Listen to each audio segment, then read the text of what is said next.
అపాస్ట్రోఫీ ఒక సింబల్. ఇదిగో ఇక్కడ చూపించినట్టుగా. దీనికి ఎస్‌ని గాని యాడ్ చేసామనుకోండి, యొక్క అనే అర్థం వస్తది. అంటే ఒక పొసెషన్‌ని తెలియజేస్తదనమాట. ఇది ఏం చేస్తదంటే it it indicates the possession of living things. అంటే బతికి ఉన్న ప్రాణులు దేన్నైనా కలిగి ఉన్నారు అని చెప్పడానికి మనం అపాస్ట్రఫీ ఎస్‌ని వాడుతాం. ఎలా వాడతామో చూద్దాం చూడండి. ఇక్కడ రామాస్ బుక్ అంటే రాముని యొక్క పుస్తకము. అలాగే కృష్ణాస్ పెన్, కృష్ణ యొక్క పెన్ను. సీతాస్ డ్రెస్, సీత యొక్క డ్రెస్. ఇక్కడ రామాకి మనం ఏం చేసామంటే అపాస్ట్రోఫీ సింబల్‌ని, ఎస్‌ని యాడ్ చేసాం. రామ ఏమైందప్పుడు రాముని యొక్క, కృష్ణ యొక్క, సీత యొక్కగా మారింది. అలాంటప్పుడు ఏమైందంటే రామకి పొసెషన్ అంటే రాముని యొక్క పుస్తకం. అంటే రాముడు ఈ పుస్తకాన్ని కలిగి ఉన్నాడు అని తెలియజేస్తుంది. అయితే ఇక్కడేంటంటే రామాస్ బుక్ అని అన్నప్పుడు రామాకి ఒక హిస్ సౌండ్ అంటే ఎస్ సౌండ్ యాడ్ అయింది. రామాస్ బుక్ అలా యాడ్ అయింది. కృష్ణాస్ పెన్ అని. అయితే కొన్ని సందర్భాల్లో ఏమవుద్దంటే ప్లూరల్స్ ఒస్తాయి. ప్లూరల్స్‌కి ఆల్రెడీ వాటికి చివరన ఎస్ ఉంటది.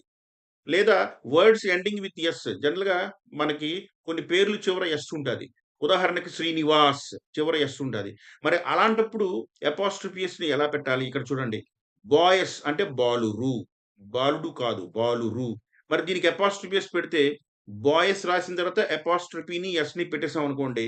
దాన్ని పలకాలంటే బాయ్సెస్ అవుతది. బాయ్సెస్. అలా 2 హిస్సింగ్ సౌండ్స్ వచ్చేస్తున్నాయి కాబట్టి ఇలాంటి పరిస్థితుల్లో మనం కేవలం అపాస్ట్రఫీని మాత్రమే మీద పెడితే సరిపోతుంది. అంటే బాయ్స్ హాస్టల్ అపాస్ట్రఫీ మాత్రమే పెట్టాం. అంటే బాలుర వసతి గృహము. చూడండి గర్ల్స్ చివరన ఎస్ ఉంది. కాబట్టి అపాస్ట్రఫీ ఎస్ పెట్టకూడదు. అపాస్ట్రఫీ మాత్రమే పెట్టాలి. అంటే గర్ల్స్ డైనింగ్ హాల్ అంటే బాలికల యొక్క డైనింగ్ హాల్.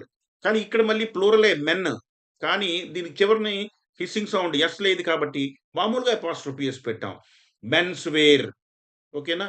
అలాగే శ్రీనివాస్ బుక్. శ్రీనివాస్ చివర ఎస్ ఉంది. కాబట్టి అపాస్ట్రఫీని, ఎస్‌ని పెట్టకూడదు. అపాస్ట్రఫీ మాత్రమే పెడితే సరిపోతుంది. శ్రీనివాస్ బుక్. ఓకే. మరి ఫర్ నాన్ లివింగ్ థింగ్స్ మీద చెప్పినవన్నీ కూడా కేవలం బ్రతికి ఉన్న ప్రాణం ఉన్న వాటికి మాత్రమే అపాస్ట్రఫీ ఎస్. కానీ ప్రాణం లేని వాటికి ఎట్టి పరిస్థితుల్లోనూ మనం అపాస్ట్రఫీ ఎస్‌ని పెట్టకూడదు. ఎందుకంటే చూడండి ఇక్కడ ది లెగ్ చైర్ అంటే కుర్చీ యొక్క కాలు అని చెప్పడానికి ది చైర్స్ లెగ్ అనకూడదు.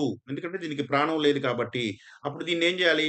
ఆఫ్ అనే ప్రపోజిషన్‌తో కన్‌స్ట్రక్ట్ చేయాలి. The leg of the chair. The chair's leg అనేది wrong. The leg of the chair. అలాగే రూమ్స్ కీ అనకూడదు. రూమ్ యొక్క కీ అనడానికి the key of the room.